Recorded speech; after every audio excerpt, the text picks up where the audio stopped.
And welcome to episode 99 of the podcast. And this is a special episode. And this is mainly towards trades out there that are one-man bands and that really want to start to grow. I've got 10 top tips that I'm going to be discussing with you guys. But first of all, here's my friend Sean to tell you a bit more about the podcast. Are you a new person coming into plumbing and heating? Are you a homeowner that likes a bit of DIY?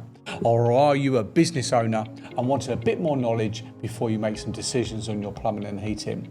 Stay tuned to the podcast and hopefully we'll be able to help you out with some of your questions. And welcome back, guys, and thank you very much indeed for listening. So we're at episode 99, and do you know that it's only around 6 to 7% of all podcasts actually make it to 100 episodes. Most actually fail within the first 20 episodes. And there's a really high failure rate actually of podcasts that actually don't make it past episode 3. So thank you very much indeed for your support. Thank you very much indeed for your questions coming in, guys. It really does mean a lot to us. And, you know, I'll be lying if I said that I've had a few wobbles over the last 99 episodes where I'm thinking, is this really worth it? Am I really? And I look at the listening figures and they're going a bit of a roller coaster. You think, are actually anyone listening to this thing? And am I just wasting my time? But really, it's the long game of this. So we get these little spikes and we get little topics that we come across that are really, really popular. And obviously we changed the layout over the last year. So I started audio only. I was next door just doing it on the desk. And then I started introducing my camera to it. And then we come over to here to the other side and we had the first little podcast, little corner, little setup. And then we've gone over to this sort of setup here, probably, when was it? Probably about mid last year, I think it was. And I started building that and making this desk and stuff, which took me ages to do, and bend the MDF down the front, if you can see it on this camera shoot as well. So it's been quite a journey, but when I actually I listen to a lot of podcasts. I listen to very, very little sort of radio these days, only sort of music, very little of it, because I'm just constantly trying to expand my knowledge, and especially within podcasts, I think they're a good source of information. And some of the podcasts that I discover are over 400 episodes already, and then they're sort of coming into with the algorithms are starting to come in and then go through previous episodes. So if you are looking at doing a podcast out there, guys, don't be put off, don't fall over. I'd say do the first 100, then after that, then they'll start getting easier. And it does sound a bit silly, but you grow as a person. I've definitely grown as a person when it comes to reading off the auto cue, being a dyslexic. I don't find that very easy at all. And those that are regular listeners and watchers to the podcast, you'll actually understand that, I do. Oh, sorry. I do actually fall over my words quite easily. So it's a great feeling. Obviously next week getting to episode 100. But anyway, that's enough of that old rattle. I want to give you some fantastic content. I've got 10 top ideas that I'm going to be talking to you guys about being self-employed and one-man bands and growing your business and where you are. So, top tip number 1, the reality of being a one-man band. So the reality is, doing everything yourself. You're taking the phones, you're doing the emails, you're doing the quotes, you're doing the tools, you're doing the invoices, you're ordering the materials, you're picking up the materials, and you're seeing the whole lot all the way through. Then you've got the accounts, doing all your putting your invoices onto your account software, or dealing with your accountant, and it is just really, really exhausting. And I've been there for a long, long time myself before we started to grow here at Gaslec. Another characteristic, you have some really long days, and then, like doing podcasts, you start thinking, actually, is this really worth it? You start feeling burnt out and it starts getting stressful. You have cash flow stress, waiting on payments, chasing up payments. Who hasn't paid? Who's taking the mickey out of you? How's it drawing on? Do you have CIS, the construction industry scheme, where your tax is being stopped at source, making sure you get those receipts in, get them into your accountant so you can claim that the tax back on that. You're starting to feel stuck. You can't take time off. And, when you go onto holiday, your phone's on. I've been there, seen it, done it. And you're away with your young family and your phone's ringing and you're saying, sorry, but I can't get that job done. Or you do a job and there's a call back and you got no one to go back. You're on holiday. It's difficult. It really, really is hard. Most guys out there, you don't realise you're not running a business. You're actually running a profitable job at that point. If it can't function without you being there, then it's just a profitable job, unfortunately. So a lot of people think that it's a bit controversial, that saying, but if you think about it, guys, that, I was running my businesses for years, just me on my own. And when I went on holiday, nothing happened. No money come in. Any little problems didn't get done unless I paid someone else to do them.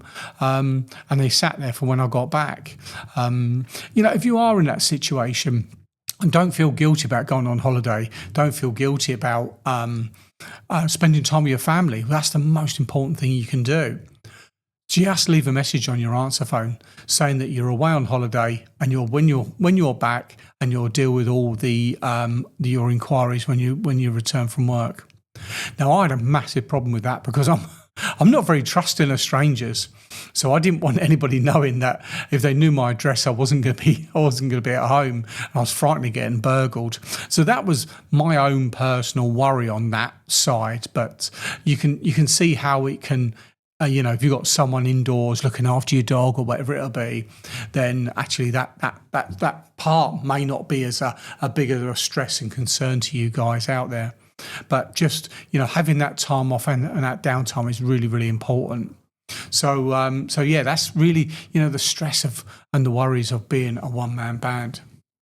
So the biggest mistakes that keep trade stuck. And the biggest thing that, it sounds really, really, really obvious, guys, but underpricing jobs just to win the work. So if we're not charging the correct amount, then we'll be stuck in this. We're just making enough. And I was guilty of it 100%. You'll go, how much do I need to pay my bills and give me a wage? So you think about it from a wage point of view. Well, if I earn £100 a day, that's £500 a week. Well, I'll work 6 days, so that's £600 a week. So that's enough there. That's 2,400 quid a month, and that will cover all my bills. So, and then you go, actually, no, what about that dirty word? That dirty word that begins with P, profit. And yeah, you never sew that in. You don't charge for your time for doing quotes and for traveling. So you start, you can end up doing 10 quotes a day. And if you don't charge for them, now it's a very difficult one, charging for quotes. I've sort of gone backwards and forwards with this myself about, should we go out, charge a quote, we charge it, we go out and do it. And if you do the job, then we'll give you that money back and we'll take it off.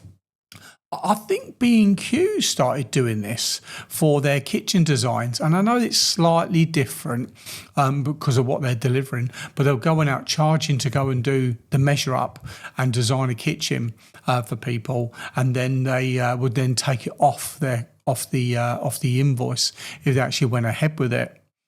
I know it's slightly different because, doing what we do, if you say, oh, Sean, how much to fit a boiler? £2,000, but I'm going to charge you 100 quid to come out. So your boiler now is 2,100. So we'll give you the 100 quid off and it's £2,000 again. So because nothing is written in stone, as it were, call outs are easy. Landlord checks are straightforward to do. But when it actually comes down to, we don't really have a fixed price for what we do. If I said to a carpenter how much to fit a door, swing one door in my house, say, there's lots of other factors involved. How old is the frame? How out is the frame? How much cutting and shaving. Does it need to have? Does it have locks? Does it have latches? Where can we do the cutting? Even that. So that all adds to the job. So it's a very difficult one for us to do within the trades for charging for quotes. But you have to be mindful that if you do 10 quotes and you win half of them, should the 5 quotes cover some time and costs, travel costs, and sew that into the actual price of the job that you're actually going around to see these people. Interesting one.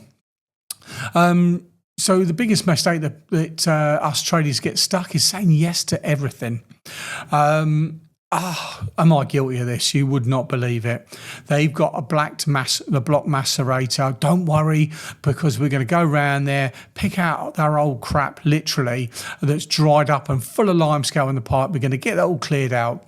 And then hopefully when they want their boiler serviced or replaced, they'll call us up. Do you know what? They never bloody do. You end up just pigeonholing yourself into the person that unblocks the macerator. So saying yes to everything when you've got your core things that you do, and then you'll start bringing in the wrong jobs and bad clients. And I've had it so many times when we get a client come up to us and say, I've got lots of properties that I rent out, or my family's got lots of properties. If you do this one on the cheap, then you can have all the rest of them. I don't care. The price is the price, whether you've got 1 house or 20 houses. Doesn't matter to me. We do over 1,000 boiler services and landlord checks every single year, domestically and commercially. Having another 1, 2 or 3 ain't really going to make a difference. So don't be drawn into bad clients that just lie to you from the outset. And if you get a client that's lying to you, whether they say they've had another quote and it's cheaper and they want you to match it, wherever it is, then that's not a client for you. If you're doing an honest job and you want honest customers, then walk away from those type of people. They'll end up gravitating to someone that's sort of on their wavelength, let's just say, and they'll have a lovely relationship with them or a struggle. But that's not your problem after that anyway. So another one is no systems in place. So personally for me, when I was on my one-man band, I had a diary, just like an A4 diary, and I had the ones with the pages, for each day. And I'd physically write in there what the job was. It was going to be 2 days, 1 day, half a day, and I'd physically write it in pen through the diary. So when anyone rung me up and said, "Oh, can you do next Tuesday?" 1 second, I'll just get out the diary and we start flicking through the pages, and then we go on there. So if I've got a day off, or I've got a holiday, or a personal event, then I'll just write it into the diary, which is absolutely great when the diary's next to you and you're not driving, you're not up on top of a ladder, you're not covered in paint or plaster, you haven't just took a cap off and you got your thumb on the end of a water pipe holding it back while you get another valve on, or whatever it will be, and it's not to hand. And you'll go, yeah, no problem at all, I'll remember. And most of the time that I didn't. So we're starting to sort of upset people in that sense. So getting a system in place. So we use a CRM system, a customer relationship management system. So we had Gas Engineer software, and now we've gone over to Powered Now. So there's plenty out there. ServiceMate is a massive one, but they only use iPhones. You can use a normal PC, but they only use iPhones out in the field, and we all use Samsung. So I never went to ServiceMate, but there's quite a few systems out there where you can put customers' data in, certainly for GDPR side.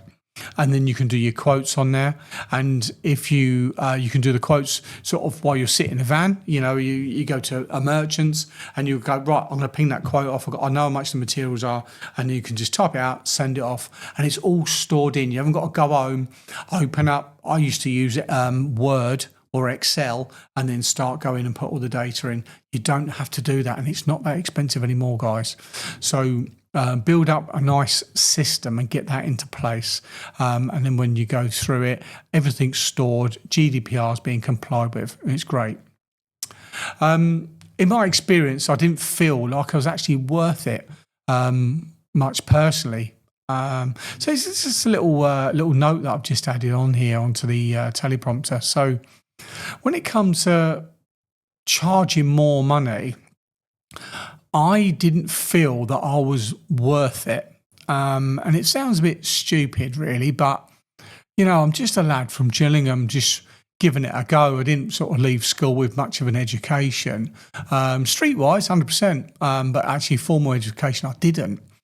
So when someone we do a job and it was like, oh, okay, we've earned 500 quid in a day, I'd start feeling guilty. I'd start feeling that I wasn't worth it. And then you start looking at other jobs and you're like, I can't charge that. I can't do this. Okay, I've had a 16-hour day, but I don't think I'm worth that 250 quid, that 300 quid. I don't think I'm worth it. And it sounds stupid, but that was my personal experience. And I had to get over that mentally. I had to get over that, which sounds stupid, but yeah, it was a big thing for me. So, and that's ultimately what keeps us stuck into where we are. So, yeah, there we are. So that's my tips on the biggest mistakes that keeps us stuck in trades. So number 3, the turning point.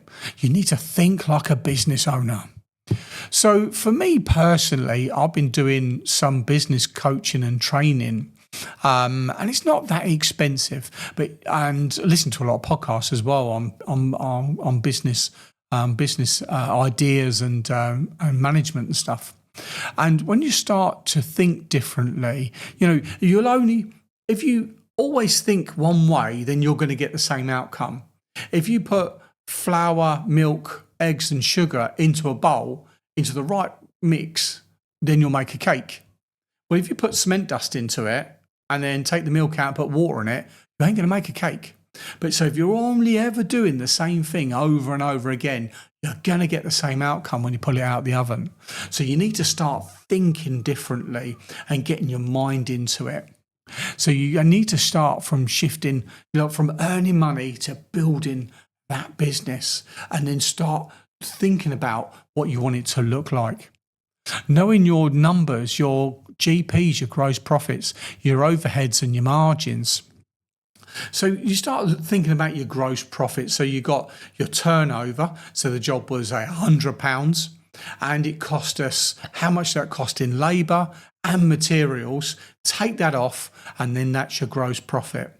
So you really want to, all depends on what business you're in, but your gross profit, you really want sort of around 60 to 70% of GP gross profit. Then out of that comes all your other overheads, the van, the diesel, your insurances, any sort of business costs you've got and overheads, your accountant's costs, so forth and so and so on and so on. So that comes out and that then gives you your net profit. And most businesses will run around the 10% net profit, around those sort of figures. So just remember, we're pricing for profit, not for survival. So when that comes to pricing, we want to go, right, okay, what do we need to earn with our gross profits? So we need to earn 60, 70% because we know as it all trickles down, we're going to be left with that magic sort of 10% at the bottom. So we need to price it up and almost do like a reverse pricing structure. So we want to make 10% net profit. What is and that's what we do here at Gaslec. So we then say our 10% gross profit. Then what's our overheads for all the admin staff and insurances and all those bits and pieces. And then we start thinking, right, okay, that's now getting us to our gross profit. And then we start looking at the wages and the material costs, and then that gives us our final sort of backwards engineered, that will then give us a price for that job. It's just really, really important about your numbers. So, investing in your tools, investing in your software and in your branding as well. That's really, really important. But also with the tools, so we've got like a pipe freezer here. So there'll be jobs where it'll take too long to drain down that tank, or there'll be a massive disruption in business, if we have to turn all the water off. But if we can just freeze this little bit here and take it off. Now that freezer cost me, I don't know, whatever it was, 1,200 quid, 1,500 quid. So don't forget, when we're tying in, the costs of doing that job, and we're going to be saving time and disruption on the business by using this bit of kit, that we almost charge a higher fee. So we'll have our basic cost, whatever it'll be, I don't know, 200 quid. And then we'll have like a higher fee for that piece of kit that's going to break, it's going to wear out, let's say £50. And we'll say, right, now that job's 250 quid because you're investing in those extra tools, the pipe, the crimpers, I can't think of the word, the crimping tools for pipe fittings, press tools, that's the word. Oh, how could I forget? But the press tools. And having software, we spoke about that earlier on, in systems and process, and having that software where you can take pictures, upload it, create job sheets and send it out there. And then getting all your branding done as well. So what's really interesting, you need to start thinking about what your USP is, your unique selling point. So for us here at Gaslec, our unique selling point really is a family-focused business. You call us up, we have somebody that answers the phone that's not on the tools. We have Kelly and Anne in the office Monday to Friday. So they'll answer your calls, they'll deal with anything you got coming in. And the biggest thing that when we had a job the other week come in, I won't go into all the details because it's quite a recent job, but let's just say we did a job that it all went great, but the guy wanted to pay a little bit less money, let's just say. So when it all comes down to it, one thing that I'm really, really keen on, if we ever get a call back, we get out there as soon as we can. If we've got one not happy customer, let's get out there, let's sort it out. What's the problem? How can we resolve it? So we did a job, it was overnight works, and we changed the stopcock. And somebody in the team, mentioning no names, actually left the stopcock off.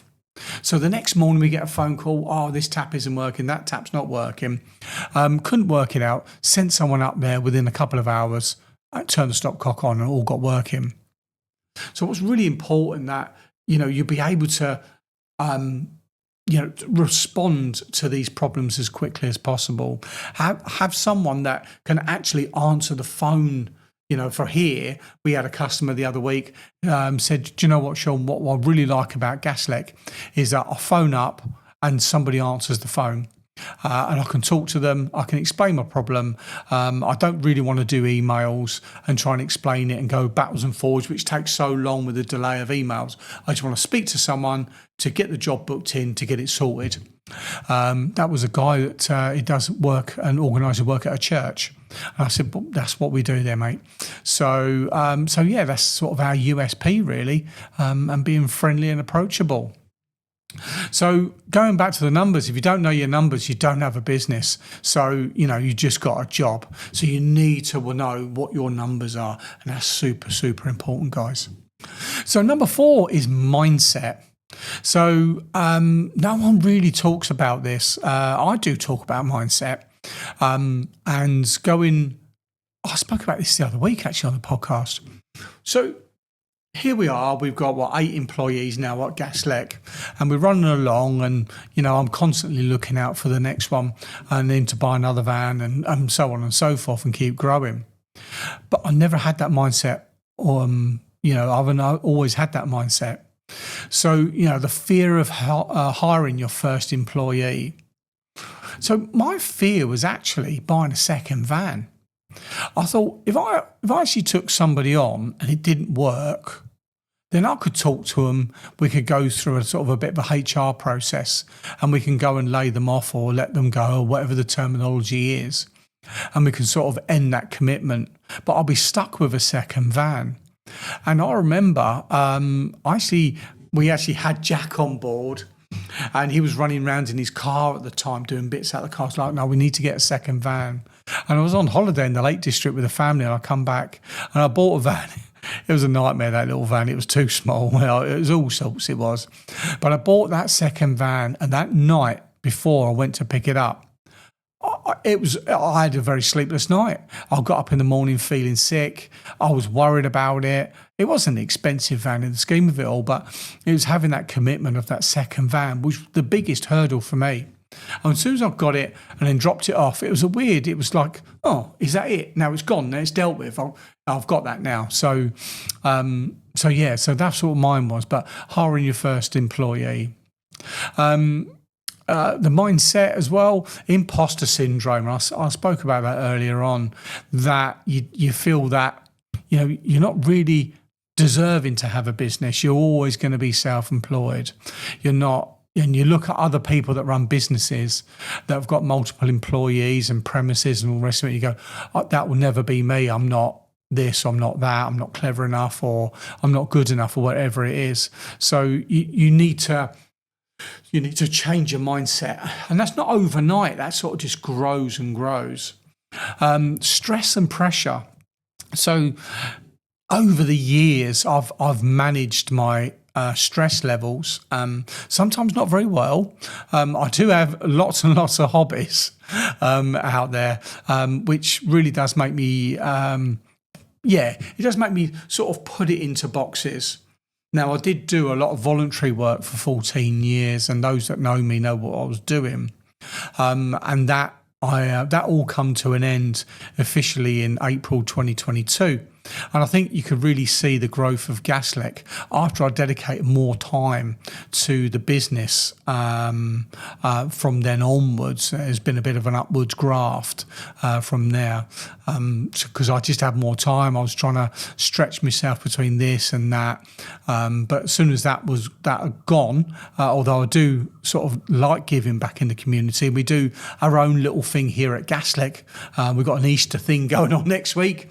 A little craft giveaway that we're doing in the community, but and I sort of, that scratch gets itched, I think, through the bits we do here at Gaslec. But managing your stress and pressure and putting it into little boxes is really, really important, and how you manage that. Comparing yourself to bigger companies. Don't do it, guys. Don't think, here at Gaslec, I look up to, and I'm not going to name any names, I look up to a few businesses locally, let's just say that, and they're sort of what I aspire almost to get to, that sort of size and performance. I don't compare myself to SureServe or British Gas or Swale Eating, because that's just absolutely ridiculous. But for me, I find it healthy to look at the competition within our area and go, they've got 10 vans, 12 vans, 15 vans. I wonder what sort of what's the word, structure that they've got that I need to get myself. And so it's just building one brick at a time, one van at a time, one employee at a time to get to that point. But don't compare yourself to bigger and shinier companies out there with CEOs and American money and all the rest of it, because you won't be able to compete on it. But personally, I do look up to the next level of where we are. Who's the next level above us? And go, right, okay, what are they doing, and how could we get there? So like this podcast as well, this builds like deeper connections within our audience and what we do. So doing a podcast, it's Sunday evening, it's what's the time in a minute? It's 5:30. I've just been to the gym, so I'm going to get this recorded while it's nice and quiet, and then we'll get this uploaded and get it edited ready for Tuesday morning. But people that watch this content, I think it's great. I'm trying to explain things. So maybe not so much on this main channel here, but on the YouTube channel, I do lots of little videos on social media. What's this? What's that? Take it apart, have a look, those sort of stuff. So, this sort of content does build up connections with listeners, which can also then be clients as well, or future clients. So number 5, when should you hire your first employee? And do you know what? And I've said this to loads of people. I've got some builder friends that I've said this to. Guys, your first employee should be a PA. A PA was the best thing I did. So we employed Jack. But then got him a second van, which gave me it gave me the poo-poos. I was just, my belly's turning. It was all a worry. Then what happened was I needed, the work was building up.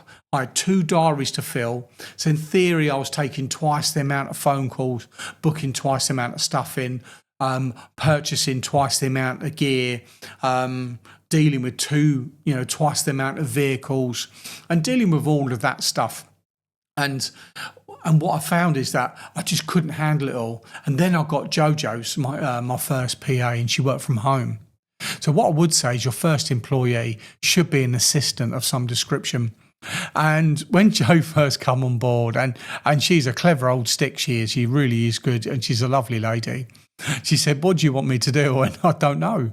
She goes, "What are you stuck with?" I went, "I don't really know." I said, "It might sound silly." She goes, "How many hours do you want me to work?" I went, "I don't really know." And I was just absolutely honest and open with her. And then she went through everything that I did, and she says, "I can deal with that. I can deal with that. I can deal with that." And all of a sudden, I've got all of this stuff that's been taken off my shoulders, which was a huge, huge help. So getting a PA to do your, I don't want to say mundane jobs, no, that's not the right word, but to answer the phone and to respond to emails, because most phone calls and most emails are just a little bit of nonsense and a bit of white noise. And if you can create that, now I've got here, for me personally, I don't really answer the phone. No one's got my mobile number. I don't really have a work phone anymore. I just have my own personal phone that the team have got, and the team ring me. And obviously my friends and family as well. But, customers don't ring me anymore. I don't deal with, can you service a boiler tomorrow? Can you do this? Can you do that? What about this? What about that? You sent me an invoice and it's got the wrong name on it, or email address, or whatever it'll be. It doesn't matter. But the office team take care of that. So I don't deal with hardly any emails, and I don't deal with hardly any telephone calls. And that really does free me up to look at and to deal with some higher level stuff.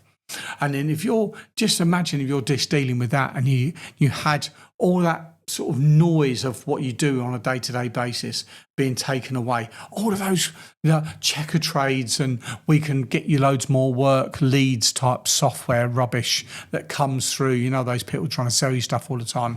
That is a great buffer. So I can concentrate on what I'm doing, and that can just all be knocked into the long grass. So when should you hire your first employee? When you're turning work away. Now, I don't overly believe in that phrase there. So my headspace with it all is that when I took Jack on, Jack took all my work.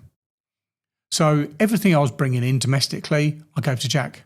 So we had a phone call come in, we want a boiler service, we want a plumbing job done, give it to Jack first. Then I took all the overspill, and that freed me up to be able to go out and actually grow the business, do the sales of the business, meet the clients, do the quotes.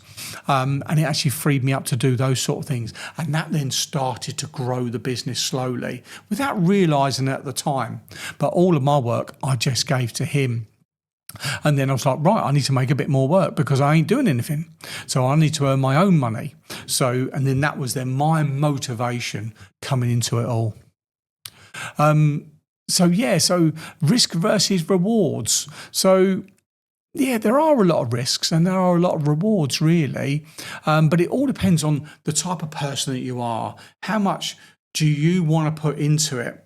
You only fail when you give up. So, when you're trying to climb, I don't know, let's say you're trying to climb a mountain and you turn around and you sit on that rock and you go, I can't do it anymore. That is when you failed. If you're still doing pigeon steps in the right direction, then you haven't given up and you haven't failed. You're just now moving forwards a bit slower than what you started off with. So when I look at the risks, I look at it and go, okay, yeah, we'll make it work. And then I'll work tirelessly to make sure we get it over the line. Now, let's not be silly and take on a lease for, I don't know, an old Amazon warehouse and go, yeah, we'll fill it up. Don't worry about that because that's a bit stupid. But yeah, so risk versus reward. So I'd say that have belief in yourself and the rewards you get back aren't instant. So don't always think, oh, this time next week I'll be able to go and buy a Rolls Royce. It's not that at all. I still wear shorts all year round, and my joke is I can't afford trousers. But just be not risk averse. Let's just say that. Subbies versus full-time staff. We have very little subbies that work for us here at Gaslec. Now, we do have some. When we are a bit stuck, we call on a couple of people. We've got Mitch, we've got Jack, and we've got Gareth, sort of our first three that come to mind. And we'll bring those on when we've got like a whole heating system to do, or loads of radiators in a commercial building tool changeover, whatever it'll be. So we do bring them on, but that's not very often. That's very, very few and far between. I'd rather hire full-time staff to come on board and do the jobs so we can invest in them. So everybody wants to feel valued and loved in whatever they do. And if you can invest in the people within training, within, and within their families, and give them that confidence. There are some people that are happy to be subbies and sort of float around, and they earn better money, but there's no sort of guarantee tomorrow that job's going to take place and money's going to come in. And then other people are a little bit risk averse, and they want a full-time job and knowing that their money is going to be guaranteed every single month. They don't have tax returns to worry about. They don't have vans to worry about, fuel cards to worry about, breakdowns to worry about, tyres to worry about. It's all taken care of them. So that's what we do here at Gaslec. So how to actually get more work? It really, let's not be complicated. It's the simple stuff that works. So Google reviews, and that is absolutely huge. So I've had a bit of a negative experience with Checker Trade. I've never done Trust a Trader. We're on Which Trusted Traders, which is very good. But so your Google reviews and getting some good Google reviews from your customers, because that helps your SEO of your website. Also having a website, I didn't even sort of go into that, guys. But having your own website, even if it's just one page on what you do, you can upload some photos to it, add a bit of text, and that's really, really important. It ain't that expensive. You can do that yourself with people like GoDaddy or 123Reg. They have little website builders that come off it. I think even Vistaprint have it on the back, so you can actually get it hosted. Get your domain and just pop it up there. And once you get that running, add a few pages to it, some different bits and pieces that you may or may not do, maybe a contact form on there to try and simplify it all. But having your Google reviews and then that links through into your business page is very, very good. And first thing people do is they look at, oh, okay, we've got that Jim Bob plastering over there, and then they'll click it in. What's the reviews on Jim Bob plastering? And they're looking for you. So it's really, really important these days to get those. And they don't cost anything. But the only thing with those is the client has already got to have a Google account to start with. So they don't have a Google account. That makes it a bit more resistant to them getting it done. But always press for your Google reviews. Facebook community posts. They are great, but they're very time consuming and you're battling with others. So here in Medway, Gillingham, North Kent, if someone on a popular community group says, I need a new boiler, within an hour or two, you can see there's like almost 50 comments.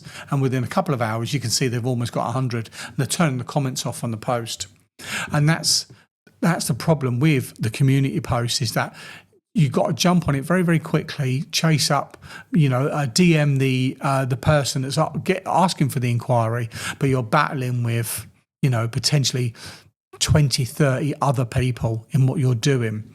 So it's a difficult one. It's great, for that reactive stuff, but it can be so time consuming. It's certainly for us here during the winter periods. Word of mouth system, so not just hoping for it. So word of mouth is great. The customer, if you've got somebody that that's you've done a job for, and they go and tell a friend of theirs that's already trusted within their next door neighbour, let's just say. And Gaslec, Sean, they done a boiler for us and it was great and it works a treat, everything they said it does. They then tell the next door neighbour, well, you're from the person that just comes through the door from let's just say from a community post, and then you walk in, you're walking in that much higher because you've got that trusted person singing your praises. So word of mouth is great, but you can't rely on it. Word of mouth, let's just say 10% of everyone you do a great job for tells all their neighbours. Well, it doesn't take long for those 10% before it all stops. So you can't ever completely rely on it. So you need to bring in new customers into your business. So your vans, they're moving billboards. So just see it that way, having the mindset of, well, if I have a plain van, it won't get broken into. Absolute rubbish. All vans get broken into. Touching rubber mats on MDF desks. We've not had a van broken into here at Gaslec, and I don't want to jinx it. Even though I'm not even superstitious, I ain't jinxing it. But having the van sign written rather than plain, being sensible with it, it makes more sense to have them sign written so everyone can see what you do when you're parked up outside someone's house rather than a plain van. The risk of it getting broken into for sign written or not is, I think, absolutely minimal. If it's going to get broken into, it'll be broken into. So yeah, that's my view on vans. Uniform as well, having embroidered uniform that looks smart and presentable as well. That's really, really important when you walk into the shop, when you walk into the merchants, when you're walking down the high street, people get to see it subconsciously most of the time, but they do get to see it. Being reliable and presentable, and it's still a massive USP. So the whole Pimlico plumber thing was all about plumbers that turn up on time and you don't have your bum hanging out. And that's that Charlie Munnins. That was his thing. You got a clean van, tidy uniform, dress smartly, and you can't see your bum crack.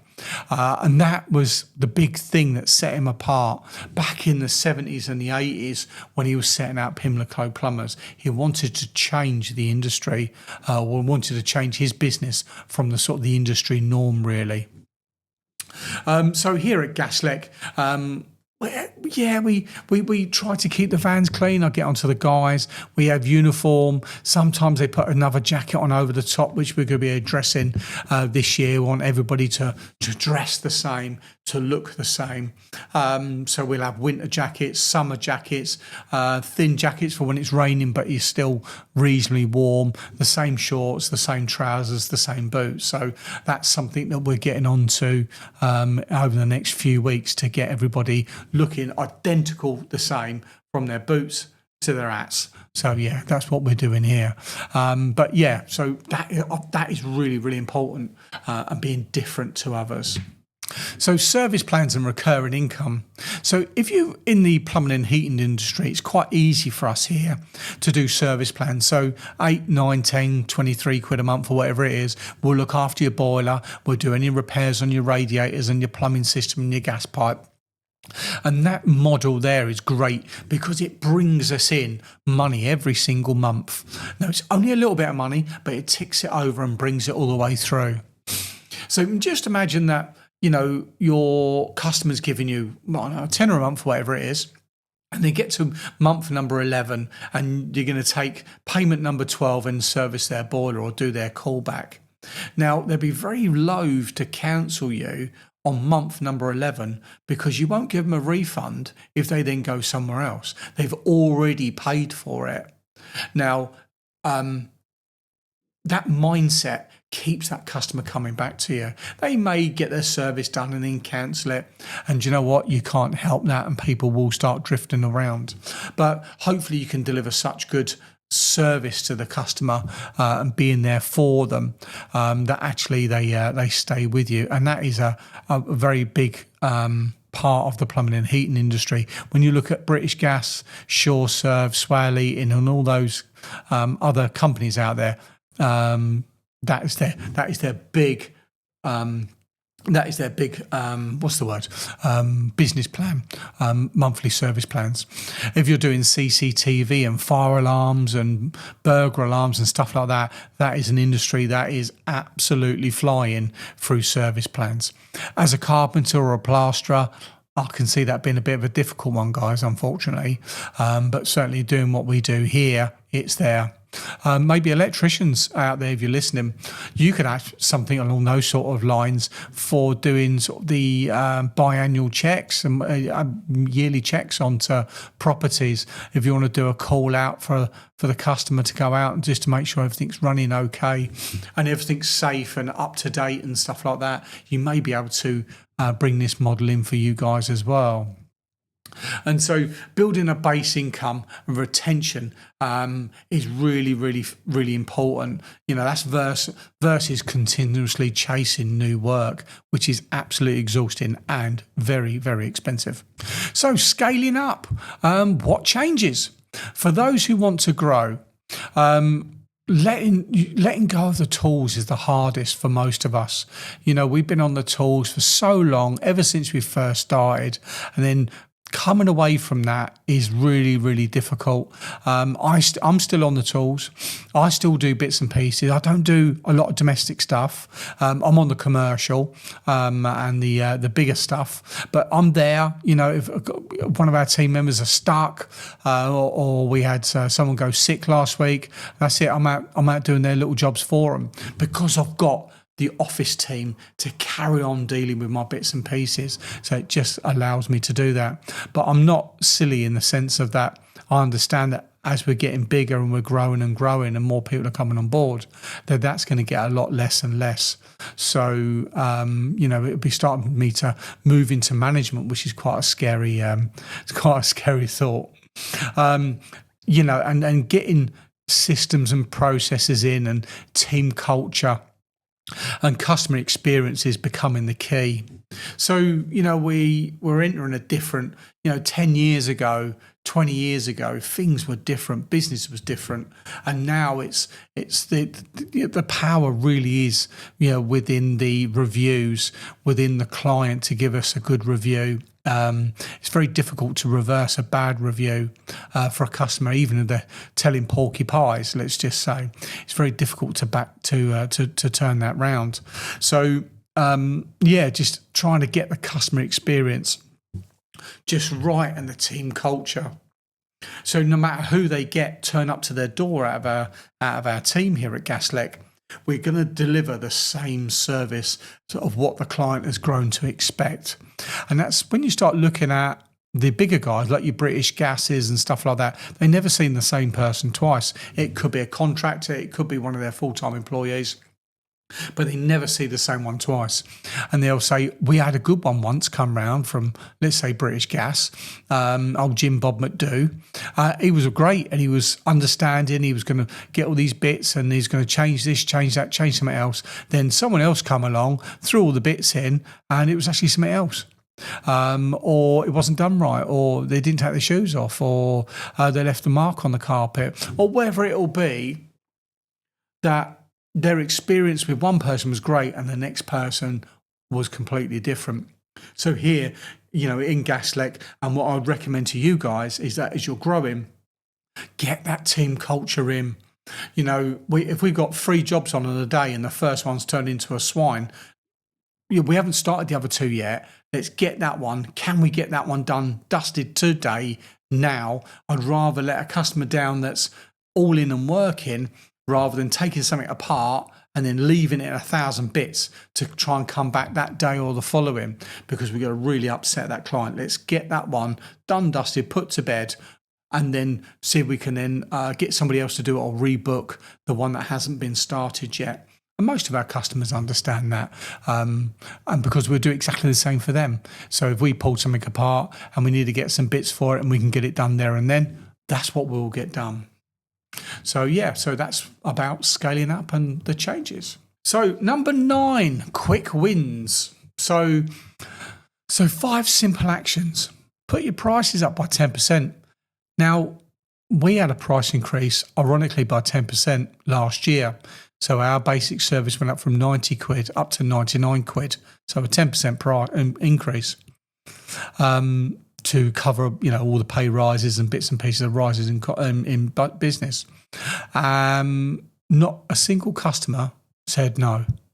So when we put the prices up, unfortunately we had to. I think we're still very competitive locally here in Medway. We put it up to 99 quid, like for a boiler service, and we still get the phone rings. And we haven't had people ring up. We had a few people saying, oh, it was 90 quid last year, it's gone up to 99, but they never disappeared. They never run off. They never changed anything. They just mentioned it, and now it's all the way through. So don't be frightened to put your prices up. Ask every customer for a review. So we said about that earlier about Google reviews. If you're on Which Trusted Trader, we're on the KCC, the Kent County Council Trusted Trader, Road Trader review thing, whatever it's called. So we get reviews off of that as well. The Medway Council one doesn't, the trading standards things that we do with Medway Council. And we don't do checker trade anymore. Absolute bunch of scam artists, in my opinion. And I'll stand by that as well. So ask everyone for a review. Stop doing low profit jobs. Do you know what? I'd rather do it for nothing than do it at a loss. Now that sounds really stupid. There's a method to that mindset. So let's just say we got a customer and it's a 100 quid job. And they go, well, can you do it for 60? And I say once, yes. We do it for 60 quid. The next time a job comes around, how much is that job? 100 quid. Well, can you do it for 60? You did it last time. Now you're in this downward spiral. I'd rather say to the customer, do you know what? It was a 2-minute job, gesture of goodwill. I'll do it for nothing. They don't expect nothing forever, but they will expect a discount forever. So be careful, guys. Don't back yourself into that corner yourself. I'd rather do it for nothing than do it at a loss. Track every job, the costs. So just have a look out, for the week coming up. Have a look at the costs and sort of just have a bit of a track of it all and see how much you're actually making on your gross profits. Work out how much you need to earn as a business and your overheads. I think it was this time last year, a fellow plumber, it's a one-man band. I was talking to him. He was basically plucking numbers out of the air. I need to earn £300 a day. I need to earn £400 a day. I need to earn £500 a day. I said, how much do you need to earn to cover all your costs, bare minimum? And he went, I don't know. So I gave him some tips and he went off how much is his van insurance, his van finance, accountancy fees. Now we can't work 52 weeks a year because we got to spend some time with our families and stuff like that. And we may have the odd couple of days off sick in the year as well. So if you base it, let's say on 45 weeks a year, obviously a bit of time off for Christmas as well. If you based it on that sort of number, that gives us 10 weeks a year off at 7 weeks off at 45. And then we can work it out from there. And he worked it out and he went, do you know what? I don't actually need to earn as much as I thought. So then he could then price the jobs up, knowing where he was, where he needed to be, and then he can work out his gross profits and from then onwards. So just work out where your base costs are. Block out time to work on your business. So one of the things that I did, he's got on a little bit now. Old Snoop Dogg, the gangster, and the old D-O-double-G. I used to use the morning dog walk I used to think about that as a future. What does the future look like for Gaslec? What does the future look like for me and my family? And as we move forwards. So I used to use the morning dog walk as a bit of a 5-10 years thought process. So that was the way I used to do that. So yeah, block out some time for to work on your business, whether there be a Saturday morning, if you only work Monday to Friday, block out maybe a Saturday morning to think about, where do you want to be? What do you want it to look like? Just always remember those clients that want it done for cheap, and they've got champagne dreams and lemonade pockets. They're just not your client. So don't be drawn into those. We went on to that on a previous one here, but we had, let's say, a very big landlord in Medway. And I was doing a job and he stopped me and he introduced himself. And he had, I don't know, 30, 40 properties in Medway. And he dropped the person that he was using because they were getting too expensive and he wanted a one-man band with no overheads, no office, no staff, no team members, and not paying VAT. And at that point, I wasn't VAT registered. And then, of course, then what happens as we went along, we become VAT registered and we got bigger and bigger and bigger. And to a point where he found somebody else that wasn't VAT registered, had only just qualified, works out of the back of his estate car, and off he went. And what I wasn't going to do is bend over backwards, forwards and inside and out just to try and keep that client. Now, his business model was his business model, and we got to a point where our values didn't align anymore. And if I saw him in the street, I'd still stop and say hello and wish him all the best. I know the tenants do see me. I saw one the other day in Rochester High Street, stopped and said hello. And it's lovely to catch up with some of those old people because I've had some lovely conversations with them over the years. But champagne dreams and lemonade pockets. I love that old phrase. So number 10, the last one here. So I don't honestly, I don't think there's been a better time to grow your business when certainly we're in a downturn. As we know, the economy's sort of slowed down a bit with the wars that are going on, without getting political about that, in Ukraine and within Iran and the Americans and stuff like that. That's all that stuff that's going on. But there's no less money in the world. Exactly the same. It's just slowing down a bit from its moving around. And what you'll tend to find is there's more great staff available that can come to work for you. So just have faith in yourself and have belief that you can grow this thing. And those good people will all rise to the top like cream. Another one is clients buy outcomes, not time. That's something that we talk about here in the office all the time at Gaslec, is that you've got a leaky tap, you've got a leaky boiler, you've got hot water that doesn't work. We come out and we fix it. You don't want to pay. I want you, Sean, to come out for 1 hour to sit in my house, fix it in 10 minutes, then let's have a chat about the weather for 50. They're not interested in that. So stop selling time and start selling outcomes. And that is such an obvious but real thing. So when you say to a customer, there's an old story about a guy repairs a cruise ship, which is an old tale. It was 10,000 quid to repair a cruise ship, and he went in the engine rooms and he hit a valve with a spanner and walked back out, and he said it was £1 for his time and 9,999 quid for where he needed to know where to hit it. But it's a bit of a joke, but that's one silly example of people paying for time. And if people want to pay for time, are they really your ideal client? Make sure your greatest customer is no more than 10% of your business. So if you've got a client, like you're doing subcontract work or something along those sort of lines, make sure they're no longer 10% of your business.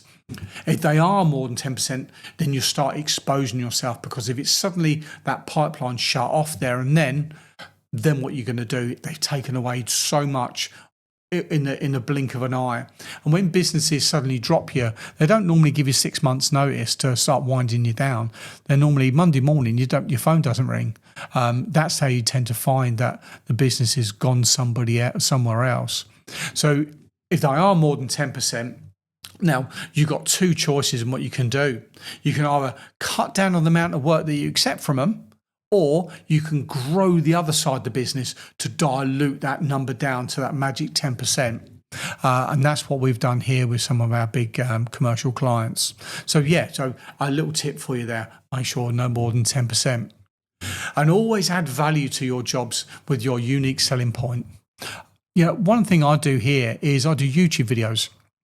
So we have a client or a commercial client, and it's like, how do I work this programmer, this thermostat? How do I work the controls in the boiler? I'll do them a video, upload it to YouTube and send them the link. Now, it doesn't take me that long to do, but then what that does, that really does cut down on all the telephone calls about how does this work, how does that work, because they can watch that video over 30 times and it doesn't matter. Their friends, their neighbours, their family members can come over and watch that video as well with them on a Sunday evening when they can't get hold of us to get their heating back up, and there it all is explained for them in the video. So that's one of our USPs that we have here with our YouTube videos.